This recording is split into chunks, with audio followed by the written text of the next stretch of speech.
कई बार हम इतिहास पढ़ते हैं, पढ़कर आगे चले जाते हैं और इतिहास को भूल भी जाते हैं। लेकिन अगर आप दिमाग पर जोर डालेंगे और दोबारा से उस इतिहास में जाकर कुछ ऐसी बातों पर दोबारा से सोचने की कोशिश करेंगे तो आपको कई तथ्य ऐसे पता चलेंगे जिन्हें जानकर आप बहुत हैरान हो जाएंगे।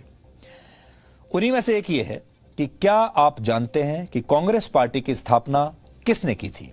वैसे तो जो इतिहास के छात्र हैं या जो अलग अलग इम्तिहानों की तैयारी करते रहते हैं, स्कूल में भी जिन लोगों ने किताबें पढ़ी हैं, वो जानते होंगे कि कांग्रेस पार्टी की स्थापना किसने की थी। ये लिखा हुआ है बहुत सारी किताबों में। इस सवाल का जवाब आज हम आपको देंगे, लेकिन उससे पहले यह समझ लीजिए कि आखिर आज हम आपसे ये सवाल क्यों पूछ रहे हैं कि कांग्रेस पार्टी की स्थापना किसने की थी। आज स्वतंत्रता सेनानी विनायक दामोदर सावरकर की 137वीं जयंती है, जिन्हें हम वीर सावरकर के नाम से जानते हैं। इस देश में जब भी कोई वीर सावरकर का नाम लेता है तो कांग्रेस पार्टी को बहुत बुरा लगता है। कांग्रेस के नेता अक्सर वीर सावरकर के बारे में अपमानजनक बातें कहते रहे हैं, अब भी कहते हैं। आपको याद होगा जब सावरकर को भारत रत्न देने की मांग उठी थी, तब कांग्रेस ने ही इसका सबसे ज्यादा विरोध किया था। अब हम आपको बताते हैं कि आखिर सावरकर के नाम से कांग्रेस को इतनी नाराजगी क्यों है। इसके लिए हम आपको इतिहास के पन्नों में दोबारा लेकर चलेंगे, जिस इतिहास में इस बात का जवाब भी मिलता है कि सावरकर कांग्रेस को पसंद क्यों नहीं है। जो लोग इतिहास के विद्यार्थी रहे हैं उन्हें पता होगा कि कांग्रेस की स्थापना एक ब्रिटिश व्यक्ति ने की थी, ब्रिटिश मूल के व्यक्ति ने की थी, और इस व्यक्ति का नाम था A.O. ह्यूम। A.O. ह्यूम वर्ष 1849 में इंडियन सिविल सर्विस के अधिकारी के तौर पर स्कॉटलैंड से भारत आए थे। जिस वक्त 1857 की क्रांति हुई थी भारत में, और जिसे हम आजादी की पहली लड़ाई भी मानते हैं, उस वक्त A.O. ह्यूम उत्तर प्रदेश में इटावा के पास एक ब्रिटिश टुकड़ी का नेतृत्व कर रहे थे। इन्हीं A.O. ह्यूम ने वर्ष 1885 में भारत में कांग्रेस पार्टी की स्थापना की थी।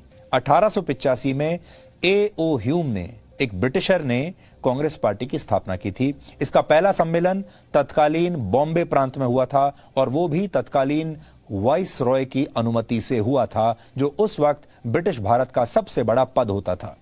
कांग्रेस के पहले सम्मेलन में 72 लोग थे, जिनमें A.O. ह्यूम के साथ कुछ ब्रिटिश अधिकारी, भारत के कई अमीर और प्रभावशाली लोग और राजा महाराजा शामिल थे। यानी शुरुआत में ये अमीर लोगों की, प्रभावशाली लोगों की, राजा महाराजाओं की और ब्रिटिशर्स की पार्टी थी। इन लोगों में दादा भाई नौरोजी, जस्टिस रानाडे, फिरोज शाह मेहता, बदरुद्दीन तैयब जी के नाम प्रमुख तौर पर शामिल हैं। ये एक तरह से छोटा सा एलीट ग्रुप था और इसमें भारत की आम जनता का कोई प्रतिनिधित्व नहीं था। कांग्रेस की स्थापना के वक्त मकसद यह बताया गया था कि ब्रिटिश राज में भारतीयों को ज्यादा से ज्यादा अधिकार दिलाने हैं, लेकिन कांग्रेस बनाने का असली मकसद यह था कि वर्ष 1857 से जो विद्रोह शुरू हुआ था, उस विद्रोह की आग को किसी तरह से ठंडा किया जाए और यह सुनिश्चित किया जाए कि दोबारा ऐसा विद्रोह इस देश में कभी ना हो। इसमें काफी हद तक ब्रिटिशर्स कामयाब भी रहे, क्योंकि अंग्रेजों को कांग्रेस से कोई खतरा नहीं था। कांग्रेस पार्टी से उस जमाने में अंग्रेजों को कोई खतरा नहीं था।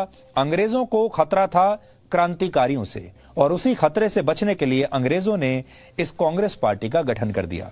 लेकिन ये वीर सावरकर थे जिन्होंने देश को 1857 की क्रांति की याद फिर से दिलाई और इसे भारत का पहला स्वतंत्रता संग्राम कहा। इसके 50 वर्ष 1907 में पूरे हुए थे, जिस पर होना यह चाहिए था कि पूरा भारत इसे याद करता, इस पर गर्व करता, लेकिन ऐसा कुछ नहीं हुआ। सिर्फ वीर सावरकर ने इसे याद किया और उन सभी लोगों को शहीद बताया जो 1857 में अंग्रेजों द्वारा मार दिए गए थे। तब वीर सावरकर लंदन में थे और वकालत की पढ़ाई कर रहे थे। लंदन के इंडिया हाउस में उन्होंने 1857 के शहीदों और क्रांतिकारियों को याद करते हुए एक कार्यक्रम भी किया था। अब आप समझ रहे होंगे कि सावरकर क्यों कांग्रेस को पसंद नहीं आते थे, क्योंकि सावरकर कांग्रेस के मकसद की पोल खोलते थे और सबको यह बताते थे कि अंग्रेज कांग्रेस के जरिए अपना हित साध रहे हैं, यानी कांग्रेस पार्टी और अंग्रेज मिले हुए हैं, और इसी मकसद, अंग्रेजों के हित साधने के लिए, इसी मकसद से एक अंग्रेज A.O. ह्यूम ने कांग्रेस पार्टी की स्थापना की है। आज कांग्रेस देश की मुख्य विपक्षी पार्टी मानी जाती है। कांग्रेस ने आजादी के बाद 73 सालों में से करीब 58 साल देश पर सीधे या फिर गठबंधन सरकारों के जरिए राज किया है। 135 वर्ष पहले जब कांग्रेस की स्थापना हुई थी, तब उसका असली मकसद यही था कि सावरकर जैसे क्रांतिकारियों की सोच देश पर हावी ना हो। और आज भी कांग्रेस की सोच वही है कि सावरकर जैसे देश के असली नायकों को लोग कभी याद ही ना करें। इसके लिए उन्हें किताबों से हटा दिया जाता है, स्कूल के जो पाठ्यक्रम है उनसे हटा दिया जाता है और उनके बारे में ऐसी बातें कही जाती हैं जिससे कि लोग उन्हें लेकर गलतफहमी पाल लें। कांग्रेस को A.O. ह्यूम ने इस मकसद से बनाया कि 1857 जैसी क्रांति दोबारा ना हो। इसके बाद कांग्रेस महात्मा गांधी की पार्टी बन गई। तो इसको आप इस तरीके से समझिए, कांग्रेस पार्टी शुरू में A.O. ह्यूम की पार्टी थी, यानी ब्रिटिशर्स के हित साधने वाली पार्टी बनी। उसके बाद ये महात्मा गांधी की पार्टी बन गई और महात्मा गांधी ने कांग्रेस को आजादी की लड़ाई का मंच बना दिया।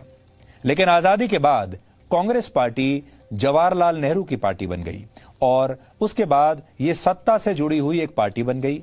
आपको यह भी याद होगा कि महात्मा गांधी चाहते थे कि आजादी के बाद कांग्रेस को जो है वो डिसॉल्व कर दिया जाए, कांग्रेस को खत्म कर दिया जाए, समाप्त कर दिया जाए। अब कांग्रेस की कोई आवश्यकता नहीं है, महात्मा गांधी का ऐसा मानना था।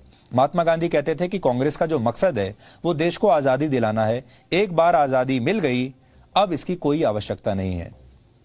लेकिन कांग्रेस को डिसॉल्व नहीं किया गया और पहले ये नेहरू की कांग्रेस बनी और उसके बाद तब से लेकर अब तक ये नेहरू परिवार की ही पार्टी बनकर रह गई है। यानी तब से अब तक ये एक परिवार की पार्टी बनकर रह गई है। वो पार्टी जिसे शुरू में भी एक विदेशी ने ही बनाया था, एक विदेशी ने ही इसकी स्थापना की थी। जैसा हम आपको बता रहे हैं कि अंग्रेज ने, A.O. ह्यूम ने इस पार्टी की स्थापना की थी अंग्रेजों की मदद करने के लिए। तो इस पार्टी के भी अलग अलग रूप आपने अलग अलग नेताओं के साथ देखे।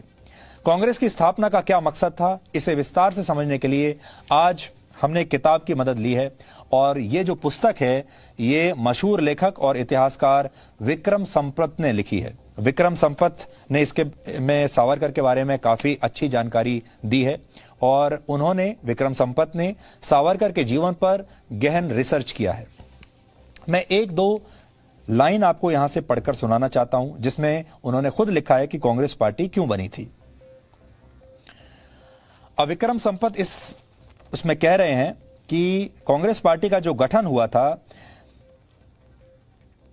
ये इसलिए था, it was needed to engage with Indians and win them over to avoid a repetition of 1857, यानी भारतीयों का दिल जीतने के लिए और दोबारा 1857 जैसा विद्रोह ना हो, इस कारण से इस पार्टी को उन्होंने लॉन्च किया था। ऐसा उन्होंने यहां पर लिखा है। एक जगह और भी उन्होंने आगे लिखा है जहां है, Congress had no intentions of seeking independence from British rule.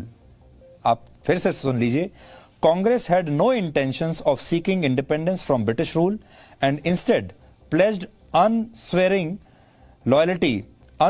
Loyalty to the crown. यानी उनकी जो लॉयल्टी थी वो ब्रिटिश शासन के प्रति थी और कांग्रेस पार्टी का ये कोई मकसद नहीं था कि वो आजादी हासिल करे अंग्रेजों से।